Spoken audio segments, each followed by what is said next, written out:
That ghastly Fink fellow has been busy of late. He has sent his minions out to prowl the city, on the lookout for tears wherever they might appear. They are armed with camera and Voxophone. One could only presume he is no longer content to steal patents from his own reality. No surprise, then, his scientific breakthroughs. I imagine I could also appropriate parlor tricks like incinerating trees with the snap of my fingers. But the universe offers more delicious fish to fry.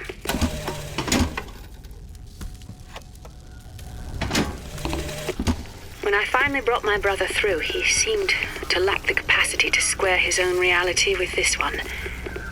I suspected such a thing would happen, yet had no means to accommodate his distress. His behavior was that of the feeble-minded.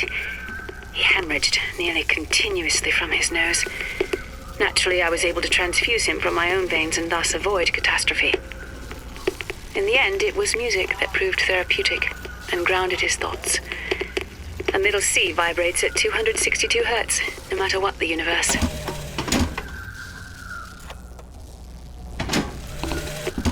Brother, I have told you many times that I encountered this particular Caesar before he crossed the Rubicon. When I met Comstock, he was little more than a preacher, able to move both members of the flock or members of Congress with equal dexterity.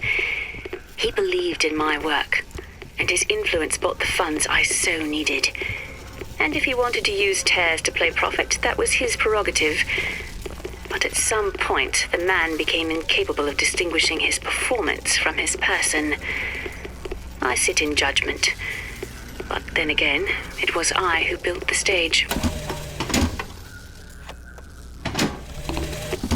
Fink's bird is a repulsive creature, but I suppose a prison needs a guard. What surprised me is not how the girl has imprinted upon the monster. After all, one might observe a baby chimpanzee accept a wire replica for its mother. But I did not expect the brute to be capable of forming an attachment in return. Perhaps it could prove a better father to her than the two she has known.